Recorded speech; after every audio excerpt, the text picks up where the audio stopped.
We would be approaching it in a what, why, and how approach. We'll try and understand what exactly is AI, why is it gaining so much of prominence, and specifically related to the library and information science domain, and some direction as to how we can, and some direction as to how we could go ahead and leverage on AI, go ahead and implement AI to do whatever that we are doing in a more effective and efficient way. Part of this discussion will also touch upon some use cases, AI use cases, particularly related to libraries. So broadly, this is the structure.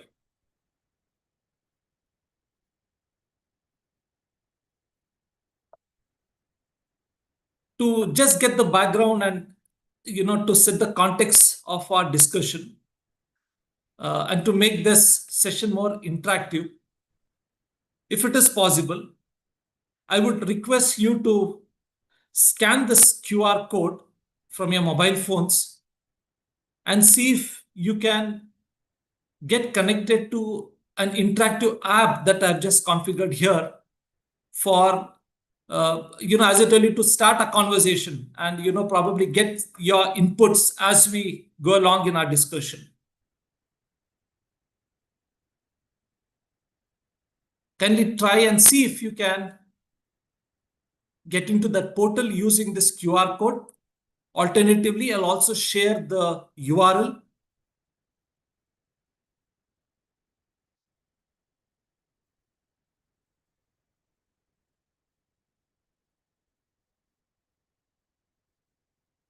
Yeah. So I see that many of you have already logged in. The first thing I wanted to know was, the cities from where you have joined this particular meeting. And I could see people coming from so many cities, including Chennai, Navi Mumbai, Udupi, Solapur, Kerala, and things like that. Very encouraging to interact with all of you this morning on this very important topic. Well, now that the broad theme is clear, also like to understand from you as to what exactly you think would be the takeaway of this session. So one word, that captures what you hope to gain from this session.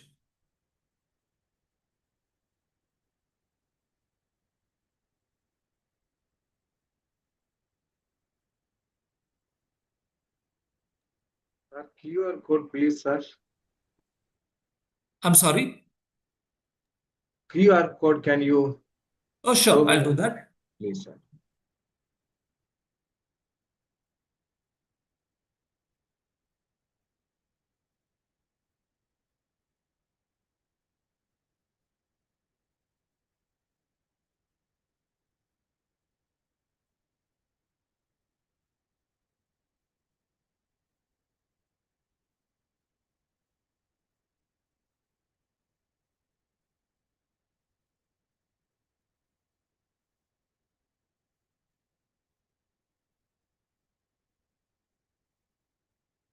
Some interesting points. Of course, broadly, what I see is, you've all mentioned about artificial intelligence because that's the broad theme. But specific aspects related to artificial intelligence, I could see, I'm sure the screen is visible to all of you as well. It talks about, text mining, AI literacy, transformative AI, I guess, innovative. Sure. So sentiment analysis is another aspect. Prompt, probably you are referring to prompt engineering. All right. I think with this, we should get going.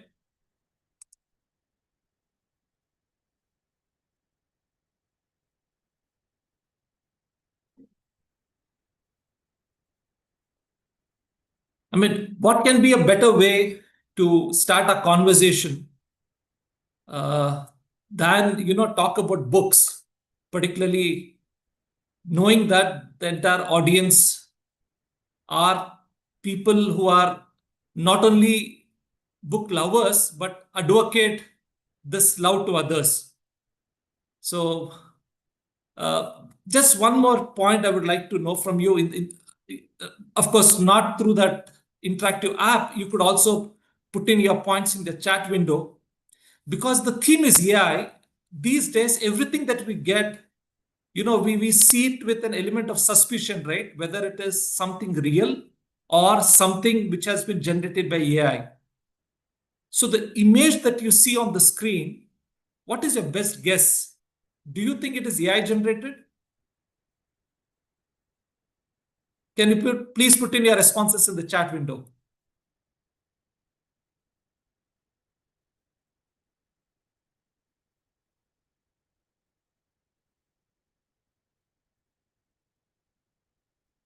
Yeah. So we're getting diverse views. Some saying yes, some saying no, some saying maybe, right?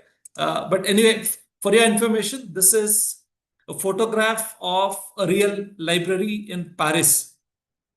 Right? But basically, I just use this as an anchor. But what I wanted to talk about was about books, as I told you, just to start a conversation. These are some classics which have talked about an idea of machine possessing intelligence. Of course, not all these books have explicitly mentioned it as artificial intelligence, but these books have, as a fictional work, presented to the world that machines can possess intelligence. And in many cases, what has been projected is these machines enslaving humans. That continues with other books of fiction and other movies and other works of fiction that you see on the screen. The idea of presenting these books and the movies was only to emphasize on the point that for a long time, in fact, until recently, for a common man, AI was a work of fiction. I hope you'll agree with me, right? I repeat to make it more clear. Until recently, for a common man, artificial intelligence, in short, AI, has always been seen as a work of fiction depicted in movies and novels. And when I say it is fiction, I'm referring to a common man.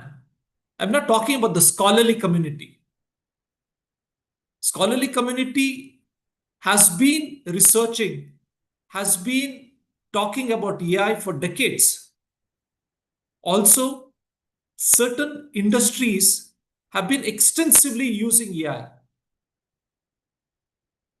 But today, even to a common man, some of these things have become household names. Google Assistant, Alexa, Siri, ChatGPT, etc., have become household names. Everybody can connect with AI easily because they see that in action today.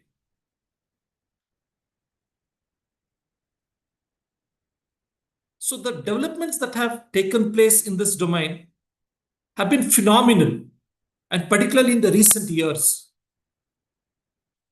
So much so that in the recent times, we have heard, we have read, and we have seen few things that we could have not even imagined in the past.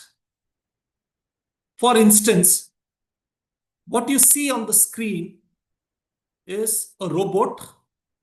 Of course, looks like a human, so we specifically say it's a humanoid. Would appreciate if you could identify this machine, in case you know the name of this machine, if you could kindly put this in the chat window, please. This interaction is just to ensure that it does not become just a conceptual or a theoretical discourse from my side, but it becomes a real interaction and discussion and learning from each other.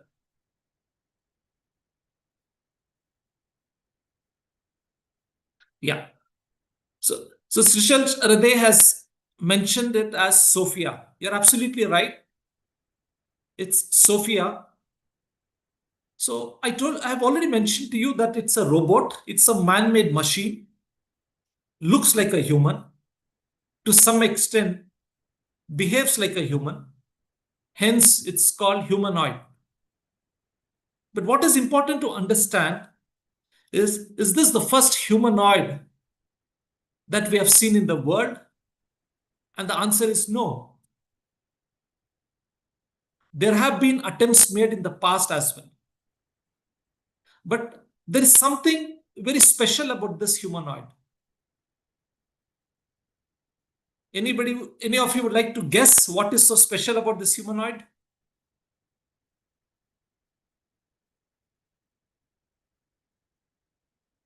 Just to ensure that we are clear with the flow and we are on the same page, we have started discussing about AI. And I mentioned that AI to a common man until recently remained as a work of fiction depicted in movies and novels. But in the recent times, it has become household name. But when I talk about household names, we have also seeing, reading, and hearing a lot of things in the recent times that we could have not even imagined. So as part of that, the first example that I presented to you is a humanoid, which is Sophia, which was identified by one of the participants here. But what is so special about this humanoid?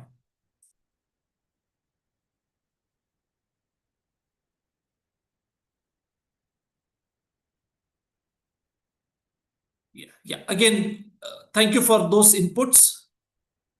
Very interesting points have been mentioned. It talks about probably the communication capability, to be specific, the cognitive abilities that this machine has. But more than that, what is the speciality, which again has been mentioned by one of the participants here? The first humanoid, a man-made machine, to receive citizenship from a country. It's Sophia, a humanoid robot created by Hanson's Robotics and was granted honorary Saudi Arabian citizenship. So that's the world that we're living in today, where machines, human-made machines, are getting citizenship. It does not stop there. What you see on the screen now is a news which went viral on social media in 2023, where a lady from US announced marriage with a chatbot that she had developed. Of course, the images that you see are not real. They are AI generated. So they are virtual images. And when I say virtual, the lady in the picture is real, but the guy standing next to that lady is a virtual one. So it may not be anything new to us, right? This kind of images being generated. But basically, the idea that I wanted to emphasize here is,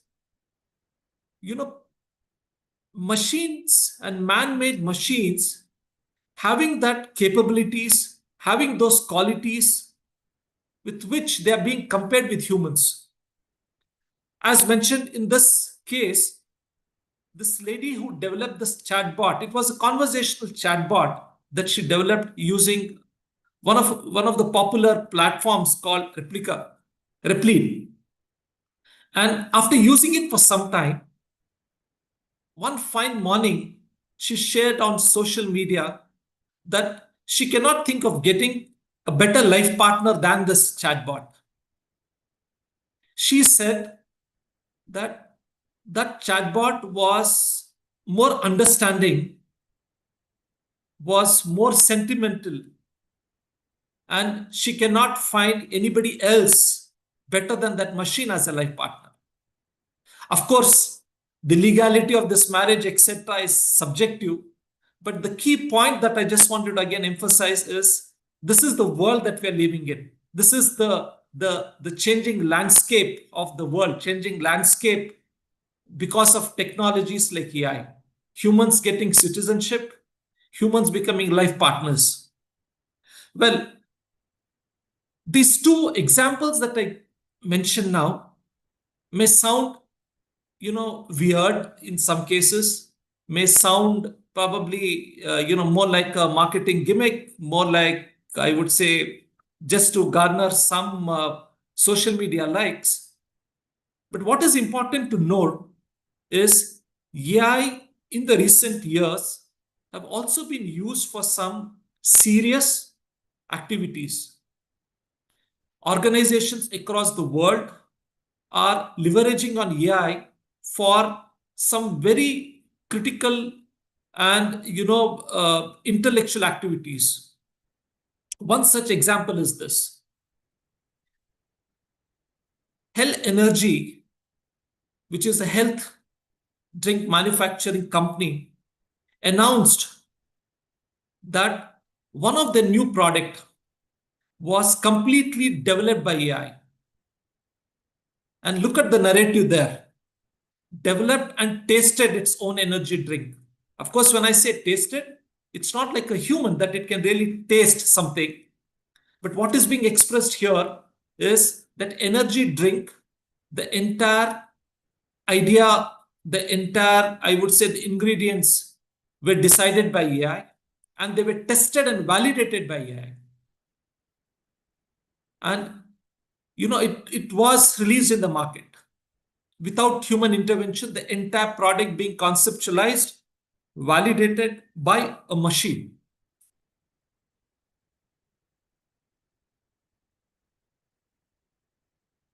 Would like to pause here for a minute to know if I'm making sense, if my audio and all other things are working fine.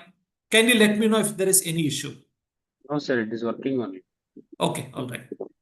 Sure. So again, continuing with our discussion, AI changing the world. Of course, some funny and weird things and some serious things. One such serious thing I've already mentioned to you. Likewise, generative AI-based conversational order-taking systems have become mainstream, have become reality today. Some of the established brands of the world, such as Domino's, IKEA, etc., have deployed generative AI-based conversational order-taking systems. So when we interact with some of these companies and we are placing orders, right, we may be actually talking to machines, and we may not be in a position to really differentiate between a human and a machine conversation. So AI has matured to that level.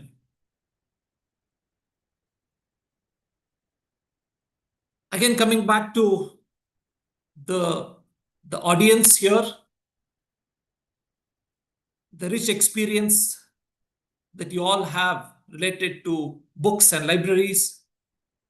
I'm sure you'll also be fascinated to know that a lot of work related to AI has also happened in that space, in the world of books, in the world of libraries. This, of course, was reported in the first reported in 2022.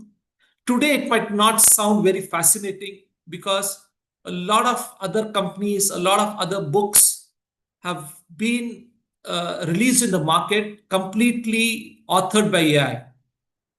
But way back in 2022, one of the Mumbai-based company announced to the world its first AI written book.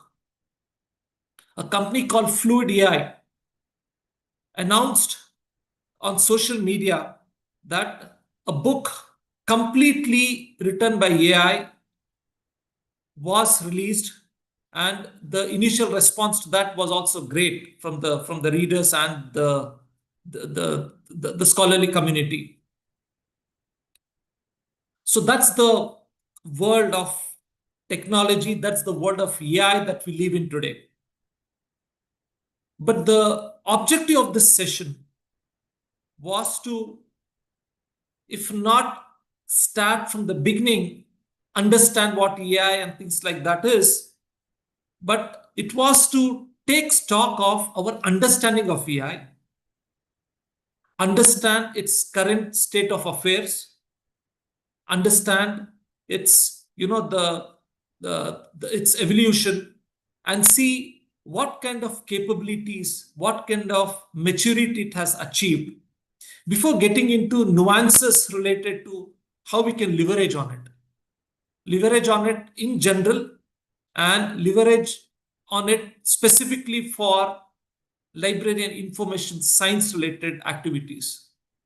So let me get into the key developments, and in the interest of time, and to ensure that it does not become just some data which is being shared, I will limit details about evolution to some major developments. But of course, for any of you who would like to know more about it, I would strongly recommend this article from Harvard. The URL is available on your screens. This captures the essence of evolution in a very structured and presented in a very beautiful manner. So as I told you, without spending too much of time on some of these the data points or these elements of information, and focus more on the broad patterns of developments, I would like to proceed. But before I go to the next slide, I would like to just draw your attention to one particular aspect. You can see in this visual the artificial intelligence research has been depicted as a work of 6 to 7 decades. Of course, it became mainstream, it became very popular in the recent years. But as a domain of research, we have seen work happening in early 1950s as well. So some of those things have been in a very structured way presented in this particular article from Harvard, and as I told you, it will be worth looking into it.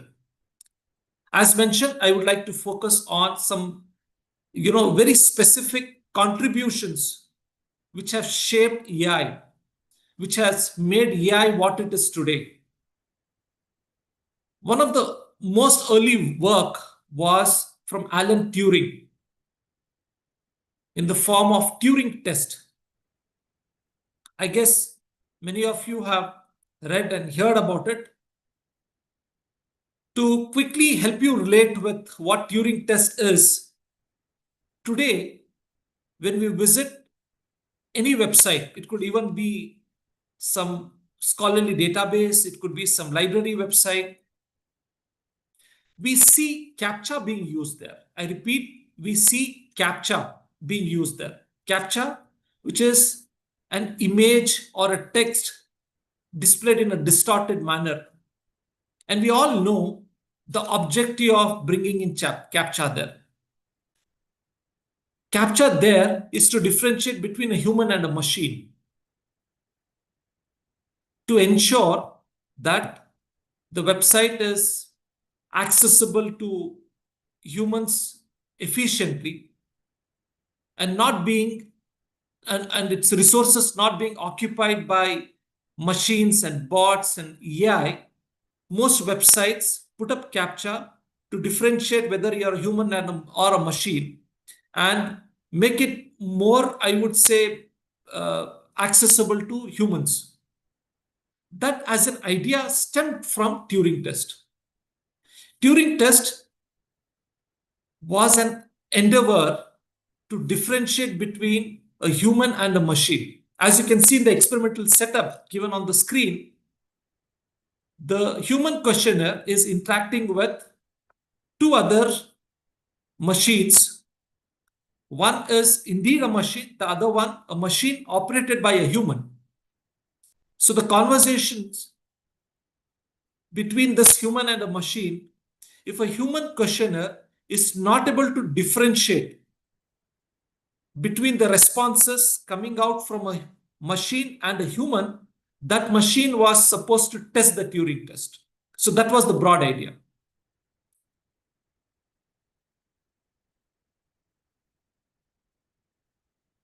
Though early 50s, along with Turing test, a lot of other work talked about intelligence in machines. It was John McCarthy in 1956 who actually coined this term called artificial intelligence.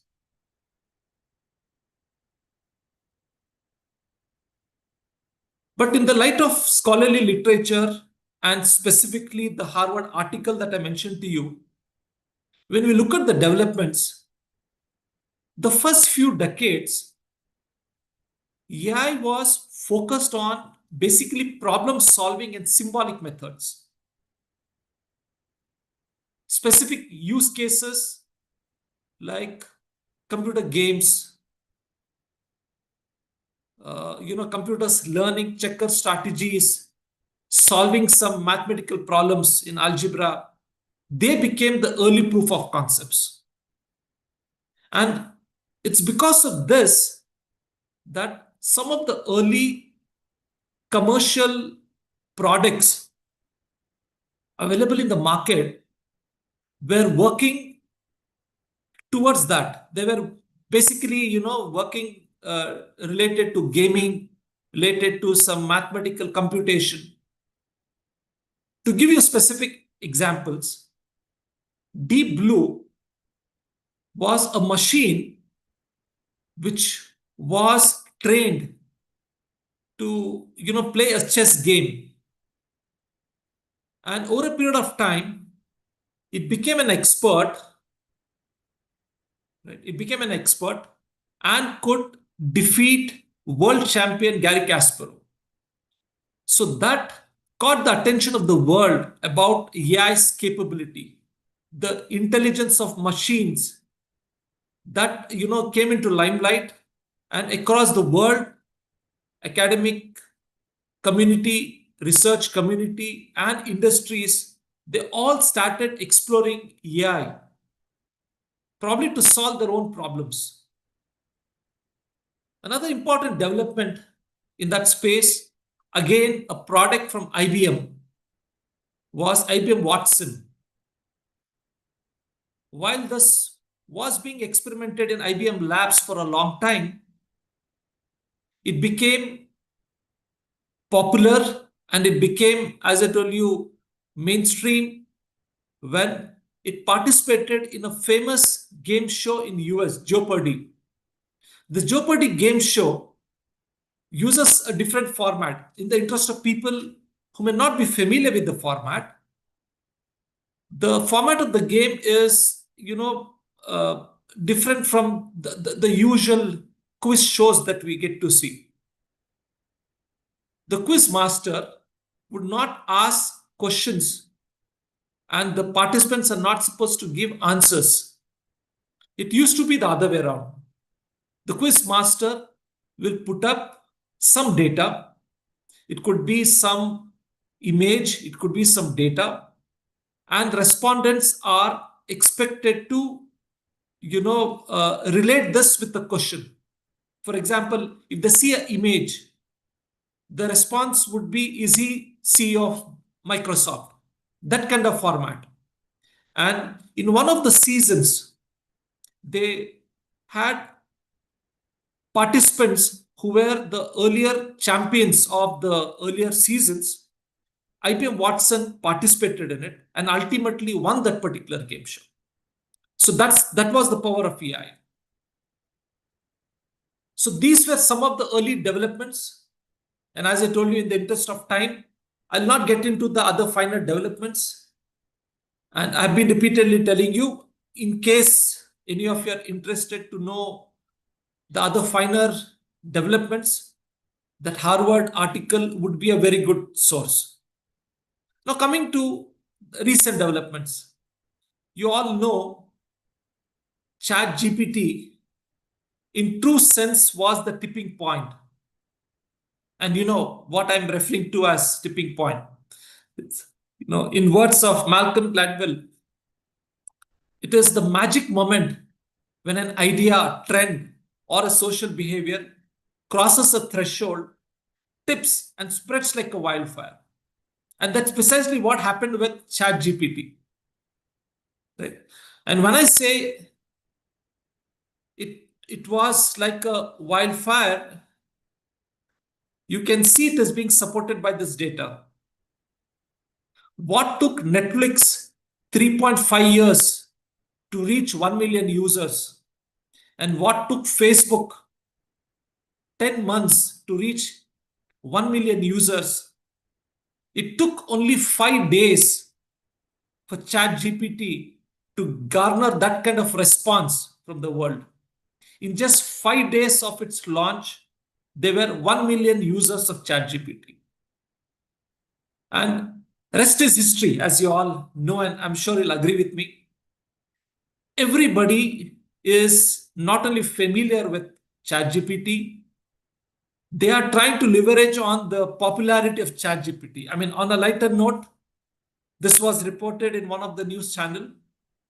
Even a chai vendor, wanted to leverage on the popularity of ChatGPT, and had put up a banner like ChatGPT, saying ChatGPT to be genuinely pure tea enhanced with adrak and elaichi, right? So this again is to basically emphasize on the popularity of platforms like ChatGPT. Today, it's not just ChatGPT. Of course, there are a lot of other tools available in the market. But the point here that I'm trying to emphasize is, because we're talking about AI, the evolution, the developments, trying to understand its, the present emerging landscape, it's important to know that AI as a field of research is not new, but it was technologies like ChatGPT which made it, I would say, common to the world.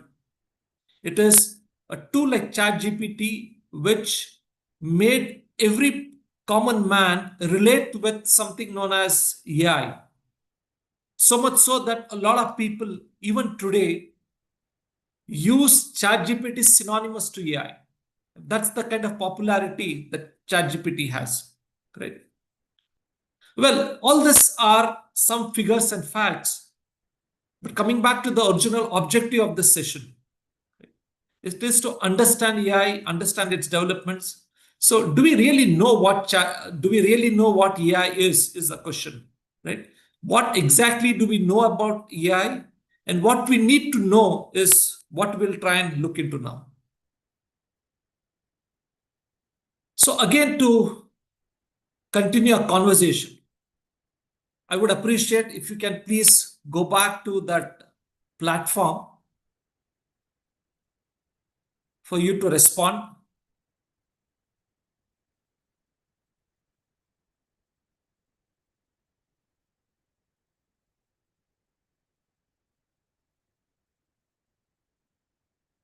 If any of you missed that QR code, I can share that here.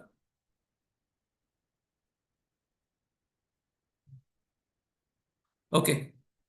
Because we're talking about artificial intelligence, let's start with the, the connotation of intelligence itself, the meaning of intelligence itself. Okay. So one word, how we would define intelligence.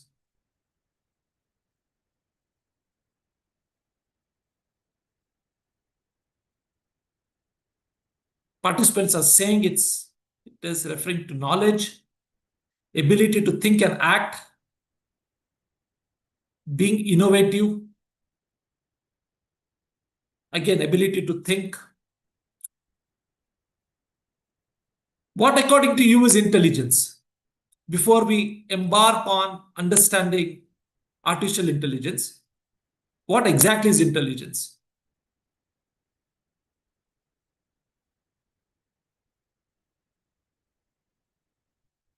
Okay, I see many participants are talking about the thinking or the cognitive ability, in other words, ability to think and act, ability to think like a human, reasoning power, analytical and critical thinking, the practical knowledge, right? Great. So thank you for all these inputs. So let's proceed further.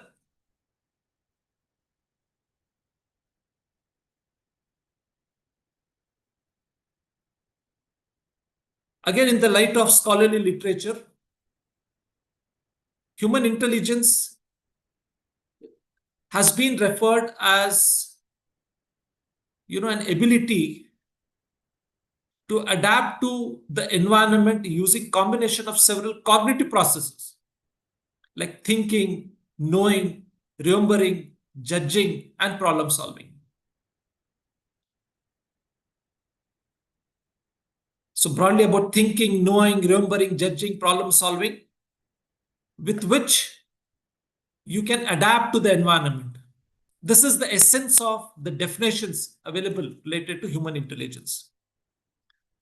I also tried with ChatGPT what exactly is intelligence. According to ChatGPT, intelligence is the capacity to learn, reason, adapt, and solve problems in order to achieve goals. Right? But let's focus more on the spirit behind the definition. It's all about some, I would say, cognitive processes like thinking, knowing, remembering, judging, problem solving. It is to adapt to the environment, right? If this is intelligence, of course, we're talking about human intelligence. My next question to you, if you could please uh, respond in the chat window, can human intelligence be measured?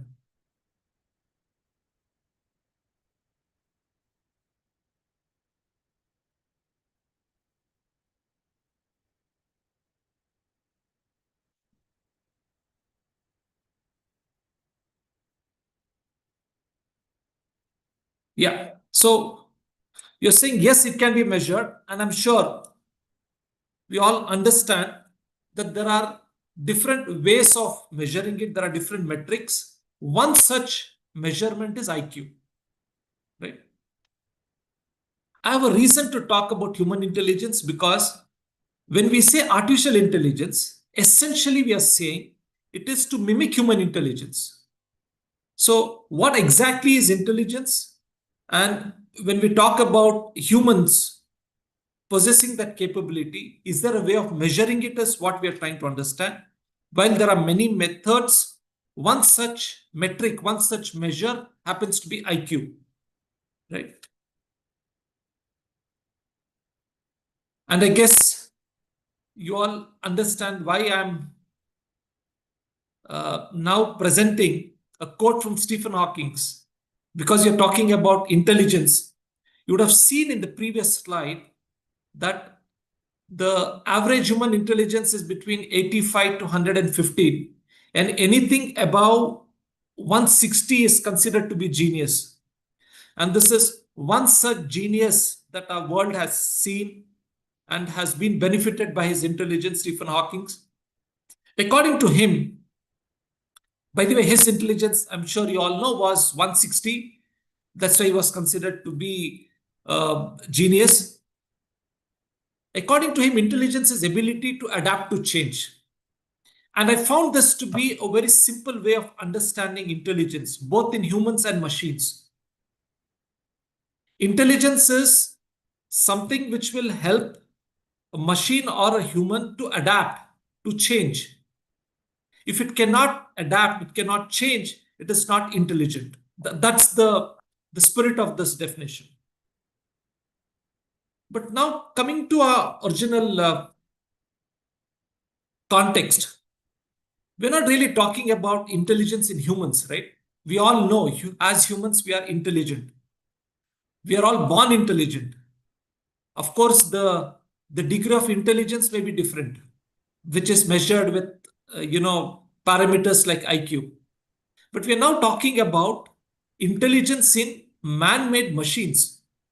So are machines intelligent is a question, right? So do man-made machines manifest intelligence naturally? Or is it something that is embedded artificially? These are the questions which we need to really address to know in true sense artificial intelligence before we could really see how we could leverage on that intelligence. So the basic idea is the man-made machines strictly are not intelligent. And when I say they're not intelligent, the rationale to say this is man-made machines have been designed to follow things. Even the most sophisticated machine just follows the instructions given by the developer, given by the creator of that particular machine, right? So it can do things in an exceptional, speed, which we cannot imagine. It can do things at a accuracy that we cannot imagine, but it cannot change on its own unless the human alters its course of action. And I hope you'll agree with me when I say this. So the basic idea that I'm emphasizing here is man-made machines are not in true sense intelligent because they can do things very fast. They can do things, with high accuracy, but they just follow the instructions that have been given to it. It cannot change its course of action. It cannot change the way it actually, performs a particular job. Yeah, I don't know if somebody was trying to ask any question or was there a disturbance? I don't know. Is there?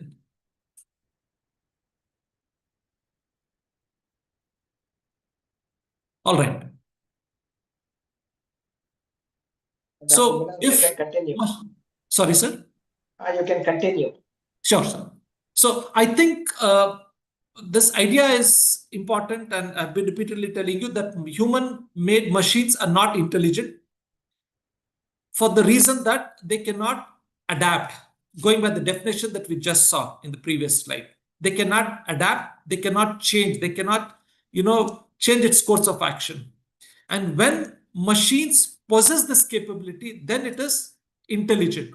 But that intelligence is not something which is natural like what we see in humans. Humans are born intelligent.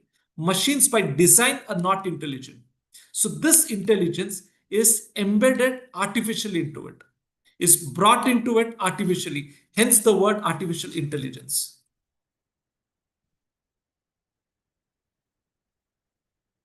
That brings us to another important concept, which is machine learning.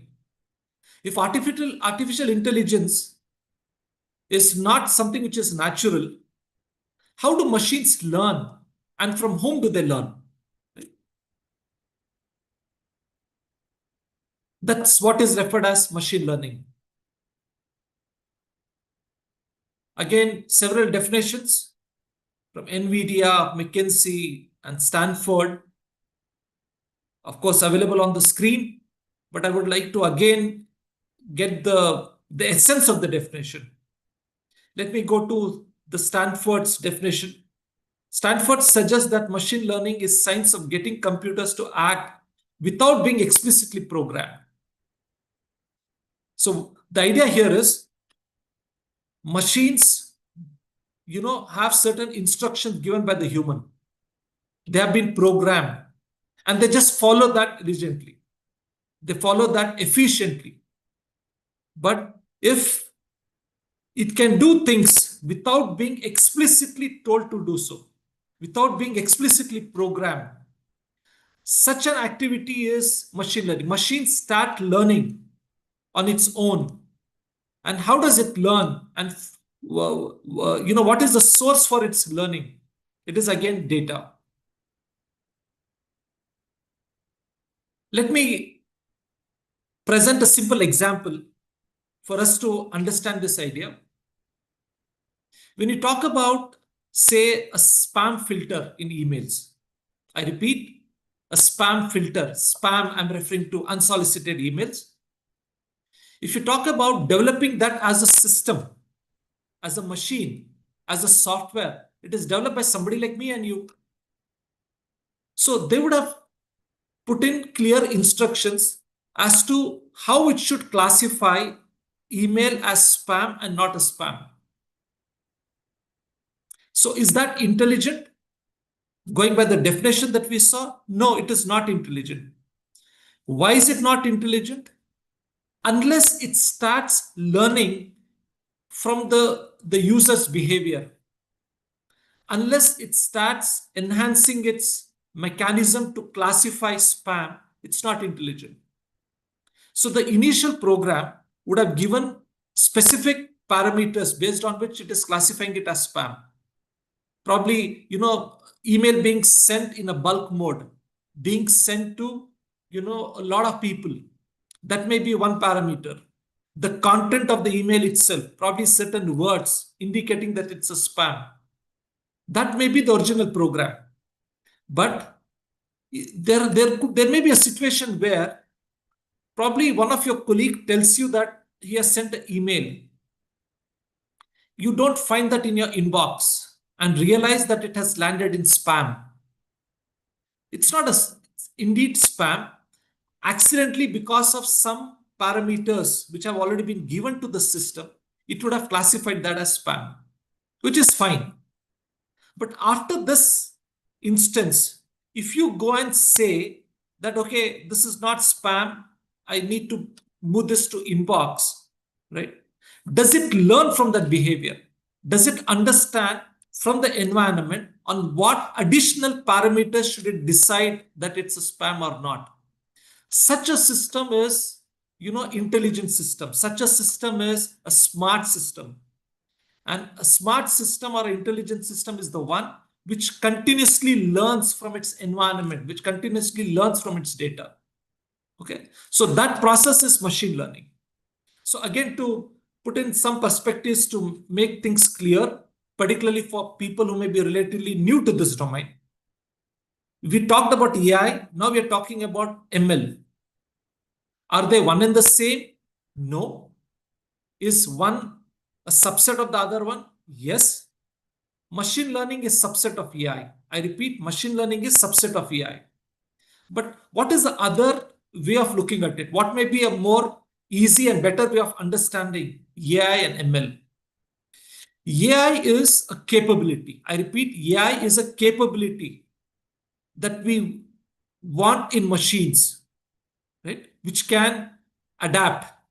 But the way or something that facilitates that is machine learning. So AI is a capability. Machine learning is the process through which this is achieved. Machine learning helps the machine get exposed to the data, get exposed to that experience, get exposed to that environment, and makes it intelligent. So that's the connection between AI and ML. For any machine learning to happen, I told you, it needs to sense the environment. It needs to learn from the data, right? So it requires past figures, facts, and experiences. Right? This is what we normally refer as training data. Okay. I mentioned about spam. Likewise, we have seen AI being used in so many other applications. Of course, I've not brought in any library science applications immediately. We'll talk about it later. But to convey this general idea, I'm bringing in very, very general examples. I mentioned about spam. And what you see on the screen is probably a mechanism through which the machine should be in a position to differentiate between a four-wheeler and a two-wheeler. Say a machine which is being implemented in a toll gate. As and when a vehicle is approaching, it should automatically understand that it's a four-wheeler or a two-wheeler. Correct? Only then that system would become intelligent. So it's artificial intelligence. And the way in which it is learning is called machine learning. And what is important for machine learning is training data. So we need to give sufficient amount of data, right?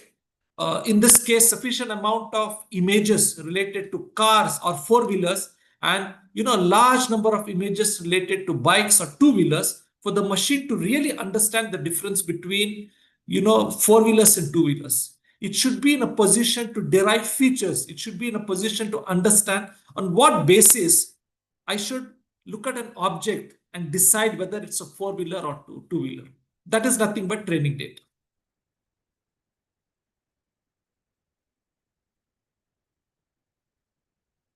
Okay. Again, pausing here for a minute for us to reflect on what we discussed so far, for us to connect the dots. Right? I'm quickly, taking you back to what we have discussed, and then we'll proceed further. We started understanding about AI as a domain of research, not being new, but becoming very popular only in the recent times. And we see a lot of developments in research, in the commercial exploitation of AI in the recent years. And one such popular thing is, the generative AI chatbot like ChatGPT, which made AI common to the world. Right? But when I talk about AI, what exactly is AI? It is intelligence. And we understood intelligence as the ability to adapt to change. Something that can change is supposed to be intelligent. Something that can change is supposed to be smart, be it human, be it machine. So that kind of intelligence in humans is natural. We are all born intelligent. And we know there are ways in which we can measure that intelligence. Likewise, when we talk about machines, they are having a lot of capabilities. They're extremely fast, extremely accurate, but by design, they are not intelligent. Why not intelligent? They cannot adapt, they cannot change. And when they can change, they become smart. What makes it possible is machine learning. And what is needed for machine learning? Data, which we refer it as training data. Right? Okay, so with that, let's proceed further. Machine learning can be of different types. And what I'm mentioning here is not an exhaustive list. There are other types of machine learning also. You have something that is reinforcement learning and deep learning and other things. But I'm talking about the broad classification. Machine learning being supervised and machine learning being unsupervised. So simply put, what is machine learning? It is learning from data. What is it learning? It is learning patterns. It is understanding trends. When you give huge collection of images of cars and of two-wheelers, it is trying to draw some patterns. With that, it is becoming intelligent, so that next time when a new image is presented to it, it's in a position to say that this is a car or this is a two-wheeler. But that learning can happen in a supervised or an unsupervised way. And when I say supervised, unsupervised way, it is basically the kind of data we give to the machine. Okay. So in very plain terms, and again, in the interest of time, I'll give you one or two simple examples. When we talk about, say, classification of books, okay, say you have a digital book, you have an e-book which has been procured, that needs to be processed and needs to be added to your library collection. You want this to be classified. You want this to be, assigned a particular class, whether it is, say, a book related to, I would say, marketing, or a book related to finance. If your system has to do that, the training data that you would have supplied to it will, of course, have a lot of features. will have a lot of probably keywords. But along with the keywords, which is going as input, the output is also given. I repeat, in supervised learning, the data that you give, the training data that you supply, is not just having the features, it's not just having the inputs in other terms. It also has it also has the class, it also has the outcome, it also has the output. In the sense, historically, whatever books that you have classified in the same way manually, right, that data you already have. You're saying based on these parameters, I classify this as a book related to marketing. Based on these parameters, I classify it as a finance book. That entire data, right, where those parameters, those keywords, and the outcome that you have given, if such a thing is given to the system, that is becoming supervised learning, where the outcomes are also given. The outcomes are limited and are known, are given in advance. What do you mean by outcomes being limited? So you're saying it is more like a classification problem. You classify, say, books, and you're saying you want this to be classified into 4 classes. So these classes are already known. Right? So that is supervised learning. But on the other hand, unsupervised learning would be more like clustering, where you don't give any prior classes. You don't limit it to be categorized only into some specific set of categories or classes. You want this to be, I would say, explored, and based on that you want to now say that, okay, this book is of course relevant to marketing, but it is an autobiography, and it is about one of the market leader, etc., right? So related technology leader. So you want that kind of that kind of clustering to take place. Okay. So I'm not sure if I made sense, because in that limited time, I broadly wanted to just convey this idea that machine learning, right, can be either supervised, unsupervised, and what makes it different is the type of data that you supply to it. Is the data also having the class variable, the output variable, or not? When you have the class and output variable, it becomes supervised, otherwise it is unsupervised. So when you use this kind of machine learning, supervised or unsupervised, and when you build the systems, what is the outcome? One such example is a system like Netflix. Netflix as a system, why am I saying is intelligent? Why am I saying it has machine learning ability? It learns from your interaction. It learns from your behavior. I'm sure you'll agree with me that Netflix recommends a particular movie or a particular series based on your taste, based on your past viewing behavior. So it is learning from your experience. So it is continuously gathering data as to what kind of movies you watch, what kind of programs you are interested, what you don't continue watching and abruptly stop. So it understands your likes, your dislikes, your probably your behavior there, as to what are the movies and what are the programs that you repeatedly watch. Based on that, it starts recommending, right? So such a system is AI system.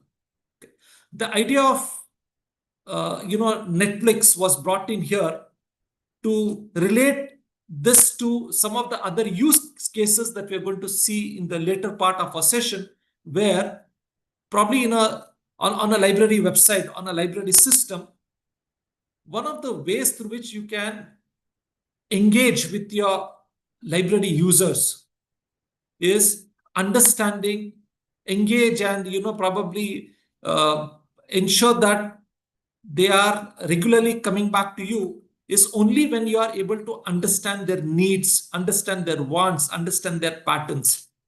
There, AI can be a big facilitator.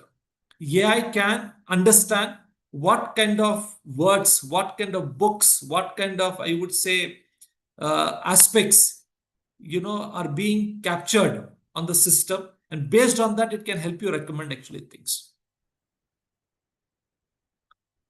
Okay. So with that, we have covered what AI is. We have covered what machine learning is, different types of machine learning. Of course, there are many. I've just talked about supervised, unsupervised, just as a superficial idea is what I've actually, mentioned to you. But for any AI system to be developed, and I'm saying this because AI today, to a lot of people, is not anything more than Gen AI tool.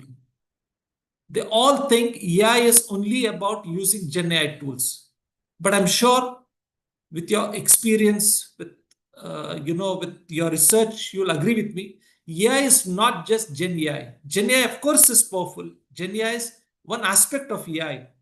But when you want to really implement AI in your organization, in your work, right, probably in your library, in your website, it's not just Gen AI that we are talking about.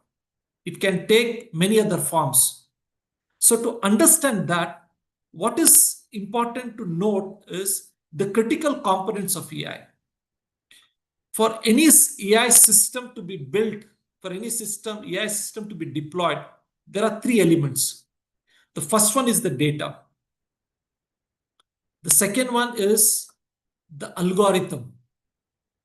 And the third one is the computational power. Data would be used by the algorithm to derive patterns and trends. And for such a thing to happen, it requires a huge computational power. So choosing the right data, choosing the right algorithm which suits our scheme of things, and deciding on the right computational power would be crucial for success of any AI system.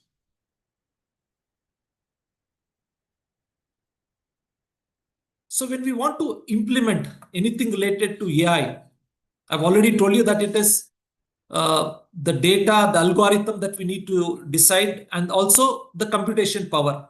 Do we have that required computational power in-house, or do we want to make use of alternate computing environments like cloud, right, is what we need to decide.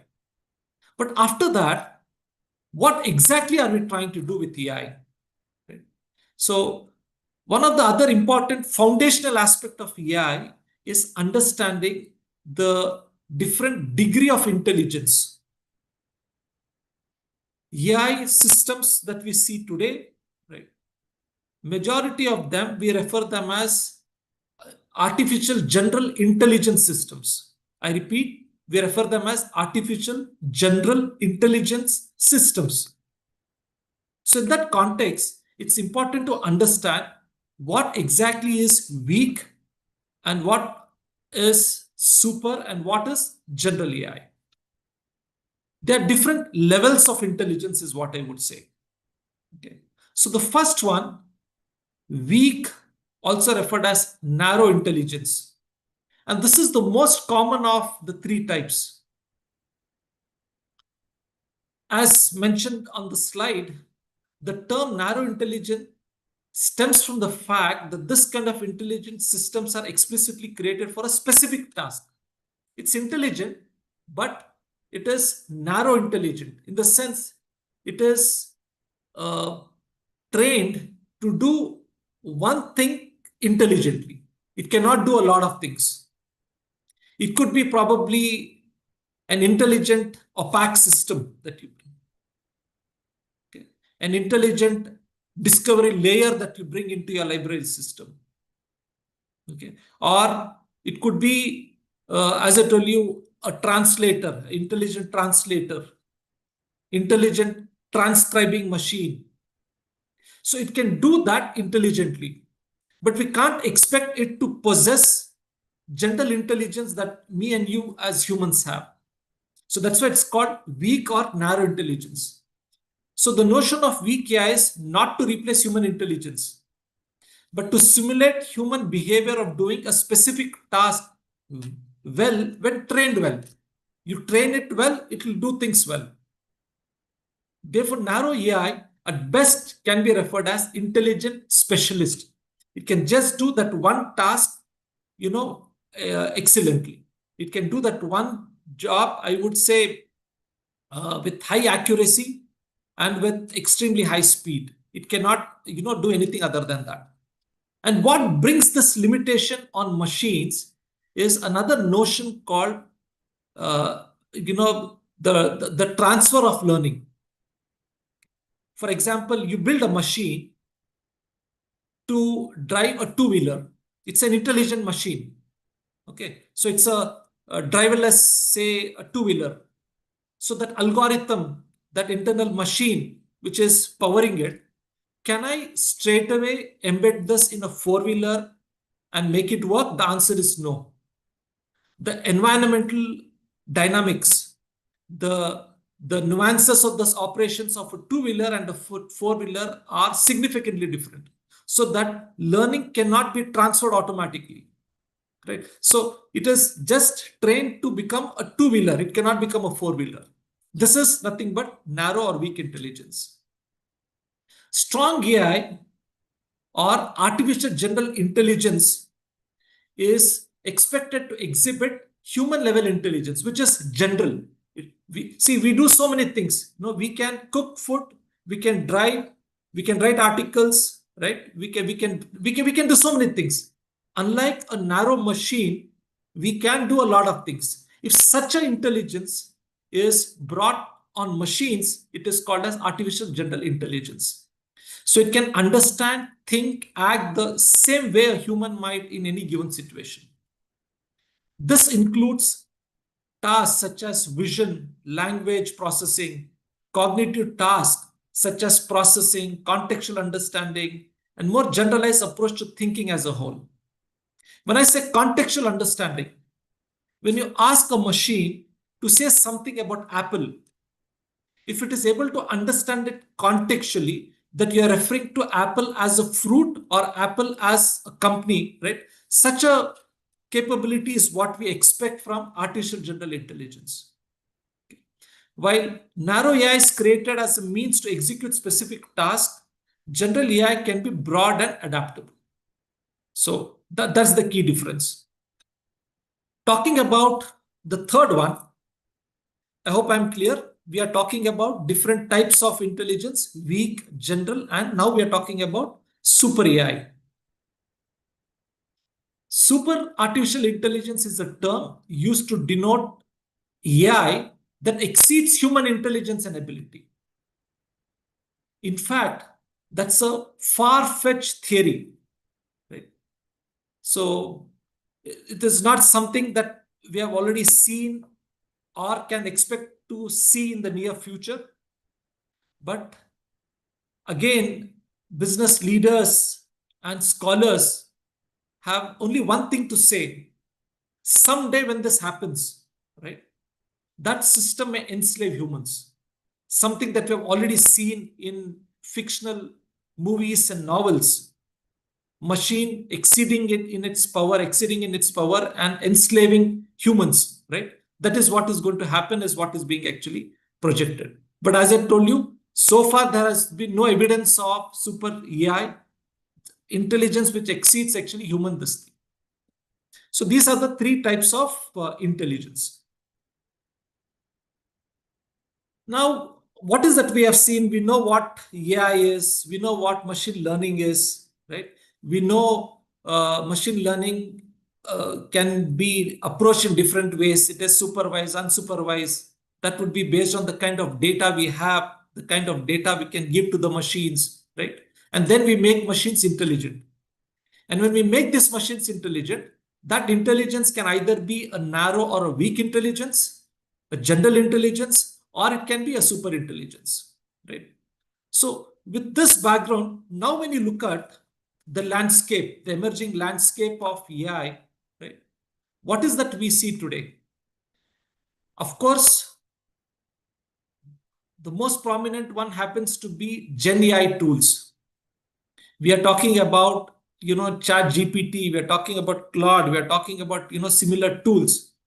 But a lot of other developments have taken place. Okay. You have AI workflows, you have AI agents, and many other developments which we'll gradually touch upon. And from now on, we'll also get into it in a more practical way try and see things practically. So before we get into other aspects of AI, something which is very prominent, something that all of us can easily relate with is Gen AI. So let's talk about Gen AI to begin with, right? And get into some more practical aspects about Gen AI. And even when we talk about some use cases for libraries, one of the important facilitator there would be Gen AI. So understanding what Gen AI is, of course, important, which I guess all of us know because we have been using it. But what it cannot do, what are its limitations, what are its constraints, also is very, very important to know, right? I will try and cover those aspects also. Okay. So in very plain terms, what exactly is Gen AI? So we are talking about a machine, right, being intelligent, which is not natural, but artificially it has become intelligent with the data, with the algorithms that has been given to it, right? And what is this specific type of AI doing? It is generative AI. It has been trained to generate. Okay. So generative AI is a type of artificial intelligence that creates new original content such as text, images, music, or code. And how is it doing it? By learning patterns from the past data, right? So the vast amount of historical data that is available in organizations, available in the world today, has been made into a machine readable format, has been made machine friendly, and has been exposed to the algorithms. So these algorithms are able to understand those patterns and trends and are then able to generate text, generate ideas, generate software code. And when I say generate, what is it doing essentially? It is simply, I would say, predicting. So when I ask for specific words, it understands that context, goes back to its, data set, historical data set it has. It is trying to, understand what may be the other words which may be relevant to it. And then it is predicting that this may be the most suitable word that may be, that should be given as a response to this, and starts generating it. Image for that matter, right? It is simply predicting, it is simply understanding your requirements, understanding your specific needs, and it is just trying to generate it. Fundamentally, generative AI, something which is very obvious, but I thought it's important to emphasize, and thus I'm doing it. Fundamentally, Gen AI, we have to understand that whatever is being given as a response is not something which is readily available. It is generating it. If you relate this with the conventional systems, talk about search engines, talk about digital libraries, the response that you get, right, is something which was already available. It was just filtering from the vast data available and giving you a specific response. But that's not what is happening with Gen AI. Gen AI, when you ask for an image, that image was not readily available.